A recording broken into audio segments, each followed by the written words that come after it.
أعوذ بالله من الشيطان الرجيم بسم الله الرحمن الرحيم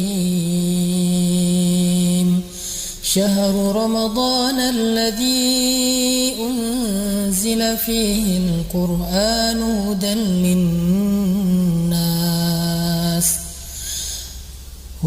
للناس وبينات من الهدى والفرقان فمن شهد منكم الشهر فليصم ومن كان مريضا أو على سفر فعدة من أيام أخر يريد الله بكم اليسر ولا يريد بكم العسر ولتكملوا العدة ولتكبروا الله على ما هداكم ولعلكم تشكرون. Sadaqallahul Azim. Assalamualaikum warahmatullahi wabarakatuh. Teman-teman sekalian yang dirahmati Allah Subhanahu wa taala, puji syukur kepada Allah Subhanahu wa taala.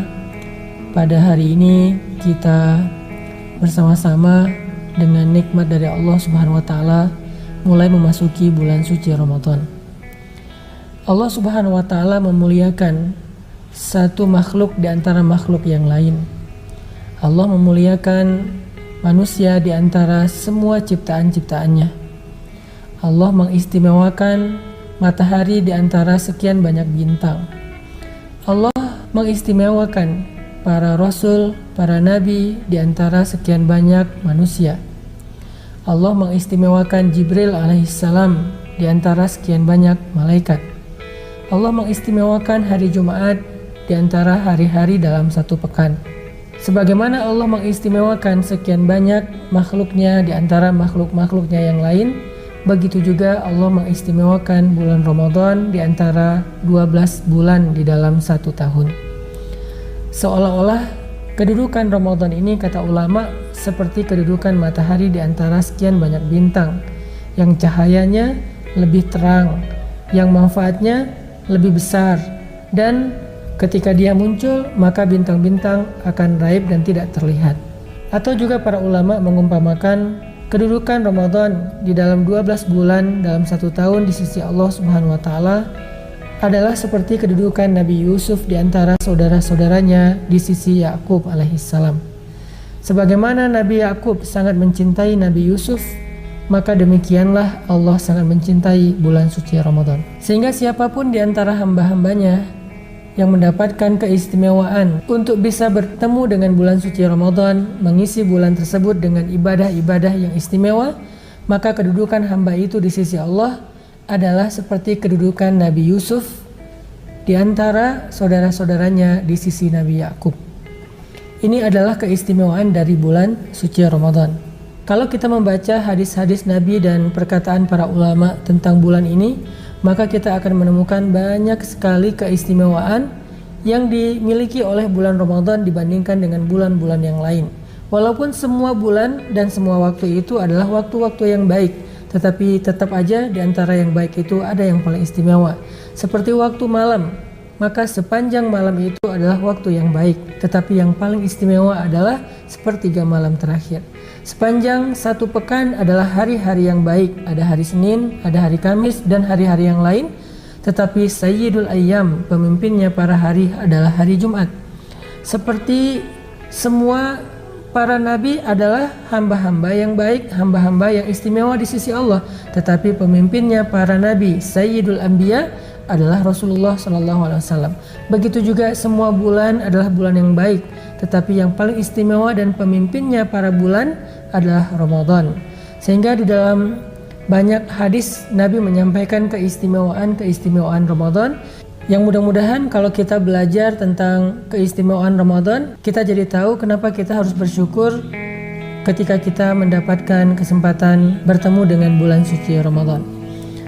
Teman-teman yang dirahmati Allah Subhanahu wa taala, pada kesempatan ini saya pengen sharing kepada teman-teman beberapa keistimewaan yang dimiliki oleh bulan suci Ramadan. Yang pertama, bulan Ramadan ini adalah bulan yang di dalamnya Allah turunkan Al-Quran. Allah berfirman di dalam surat Al-Baqarah ayat 185, Syahrul Ramadan alladzi unzila fihi al-Qur'an hudal linnas wa bayyinatin minal huda wal furqan. Bulan Ramadan adalah bulan yang diturunkan di dalamnya Al-Quran. Kalau kita membaca riwayat yang disampaikan oleh Wasilah bin Al-Asqa radhiyallahu an, bahwa Nabi SAW mengatakan suhufnya Nabi Ibrahim alaihissalam turun pada awal bulan Ramadan, sedangkan kitab Taurat turun pada hari ke-6 dari bulan Ramadan, dan kitab Injil turun pada hari ke-13 dari bulan suci Ramadan. Begitu juga dengan Al-Quran. Menurut riwayat ini Allah menurunkan Al-Quran pada tanggal 24 Ramadan. Ini menunjukkan bahwa bukan hanya Al-Quran, tetapi juga kitab-kitab yang lain di antara kitab-kitab para Rasul, baik itu Suhuf Ibrahim maupun Taurat maupun Injil, semuanya diturunkan pada bulan Ramadan. Ini menunjukkan bahwa bulan Ramadan adalah bulan yang Allah pilih dari 12 bulan, sehingga di dalam bulan itu Allah turunkan kemuliaan-kemuliaan berupa ayat-ayatnya, kalam-kalamnya, firman-firmannya. Sehingga siapapun yang memahami tentang keistimewaan ini, maka dia akan mengisi Ramadannya dengan Al-Quran. Dia akan mengisi Ramadannya dengan tilawah, dengan murattal yang kita kenal dengan istilah tadarusan. Kemudian yang kedua, Ramadan adalah bulan yang Allah pilih untuk Allah wajibkan di dalamnya salah satu di antara rukun Islam, yaitu ibadah puasa. Allah Subhanahu wa taala berfirman, "Ya ayyuhalladzina amanu kutiba alaikumus shiyam kama kutiba 'alal ladzina min qablikum la'allakum tattaqun." Wahai orang-orang yang beriman, telah diwajibkan bagi kalian berpuasa seperti telah diwajibkan kepada orang-orang sebelum kalian, supaya kalian menjadi orang-orang yang bertakwa. Ini menunjukkan bahwa bulan Ramadan adalah bulan yang istimewa, sehingga Allah memilihnya di antara 12 bulan untuk menjadi bulan yang di dalamnya Allah wajibkan ibadah puasa secara utuh 1 bulan penuh, 29 hari ataupun 30 hari. Sehingga siapapun yang berpuasa pada bulan ini, maka dia akan mendapatkan keistimewaan dari Allah Subhanahu wa taala, sebagaimana sabda Rasulullah SAW, siapa yang berpuasa di bulan Ramadan dalam keadaan beriman dan mengharapkan pahala di sisi Allah, maka Allah akan mengampuni seluruh dosa-dosanya. Dan puasa Ramadan bukan hanya ibadah sunnah, bukan hanya ibadah yang mubah, bukan hanya anjuran, tetapi wajib, bahkan dia termasuk di antara rukun Islam, yang artinya tertolak keislaman seseorang, dipertanyakan keislaman seseorang apabila secara sengaja dia enggan berpuasa di bulan Ramadan. Saking pentingnya ibadah puasa. Dan Allah memilih Ramadan untuk menjadi bulan yang di dalamnya diwajibkan ibadah tersebut. Kemudian yang ketiga, kalau kita membaca beberapa hadis yang lain, Nabi juga mengatakan bahwa bulan Ramadan itu adalah bulan taubat dan bulan ampunan. Sehingga banyak sekali kita temukan hadis-hadis tentang salah satu di antara keistimewaan Ramadan adalah diampunkan dosa. Termasuk hadis yang tadi saya bacakan, riwayat Bukhari Muslim dari Abu Hurairah, Rasulullah SAW bersabda, siapa yang berpuasa bulan Ramadan dalam keadaan beriman dan mengharapkan pahala di sisi Allah, maka ghufira lahu ma taqaddama min dzambi. Allah hapuskan dosa-dosanya yang telah lalu. Kemudian dari Abu Hurairah juga disebutkan Rasulullah SAW bersabda, sholat 5 waktu, kemudian antara Jumat dengan Jumat, antara Ramadan dengan Ramadan, ada mukaffaratun ma bainahun, ada penggugur dosa di antara keduanya. Jadi antara satu Ramadan dengan Ramadan yang lain dalam 1 tahun, mukaffaratun bainahun, ada penggugur dosa di antaranya kalau orang itu meninggalkan dosa-dosa yang besar. Artinya dosa-dosa kecil kita menumpuk dalam setahun, dan itu kalau dikumpulkan menjadi dosa yang sangat besar, mungkin lebih besar daripada gunung Uhud, mungkin lebih besar daripada bumi dan seisinya, sehingga Allah Subhanahu wa taala akan menggugurkan semua dosa itu antara satu Ramadan dengan Ramadan yang lain jika kita berpuasa. Hadis yang diriwayatkan oleh Imam Muslim. Dalam riwayat yang lain juga disebutkan oleh Huzaifah ibn Yaman radhiyallahu an, sahabat Nabi, bahwa Nabi SAW mengatakan dosa seorang laki-laki itu bisa terjadi dalam urusan keluarganya, dalam urusan hartanya, dalam urusan tetangganya, dan penggugurnya adalah sholat, puasa, dan sedekah. Hadis riwayat Bukhari Muslim. Artinya Kita sering melakukan dosa dalam 3 hal. Kita kadang-kadang sering melakukan dosa dalam urusan keluarga, tidak mencukupkan nafkah bagi keluarga kita, tidak berakhlak baik kepada keluarga kita. Mungkin kita pernah menzalimi atau menyakiti keluarga kita, baik itu orang tua, ataupun pasangan, ataupun anaknya, ataupun saudaranya. Kita juga punya banyak dosa tentunya dalam bekerja, dalam mencari rezeki yang halal, kadang-kadang bercampur dengan yang syubhat, dengan yang haram. Atau juga kita kadang-kadang menyakiti teman kerja kita. Kita juga kadang nggak sengaja membuat dosa kepada tetangga kita, baik tetangga komplek maupun tetangga dalam urusan kehidupan kita sehari-hari di pasar, di kantor, dan seterusnya. Dan penggugur dari dosa-dosa itu semuanya adalah sholat, puasa, dan sedekah.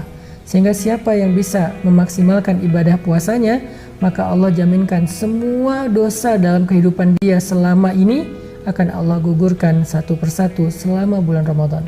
Ada yang lebih menarik lagi, bahwa Nabi SAW mengatakan setiap malam-malam Ramadan Allah memerdekakan manusia dari api neraka. Dan kita berharap di antara sekian banyak malam Ramadan itu ada satu malam yang Allah menyebutkan nama kita termasuk utaqo, termasuk orang-orang yang terbebas dari api neraka, karena dihapuskan semua dosa-dosanya. Dalam riwayat yang lain Nabi mengatakan bukan hanya malam hari, tetapi setiap waktu berbuka Allah memerdekakan hamba-hambanya dari api neraka.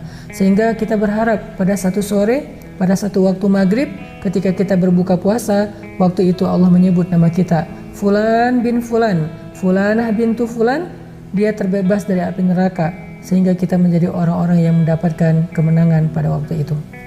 Inilah diantara sekian banyak keutamaan-keutamaan Ramadan yang disampaikan Rasulullah SAW. Di antara masih banyak hadis-hadis yang lain yang disampaikan Nabi tentang keistimewaan Ramadan. Intinya adalah Ramadan adalah bulan yang paling istimewa, sehingga siapa yang bertemu dengannya dan menghabiskan waktunya dengan ibadah kepada Allah di bulan itu, maka dia menjadi orang yang paling istimewa juga di sisi Allah di antara hamba-hambanya.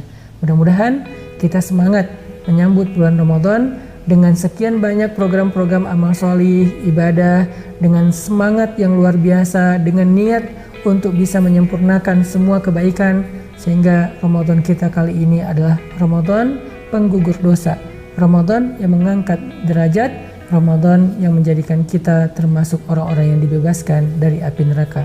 Barakallahu fikum.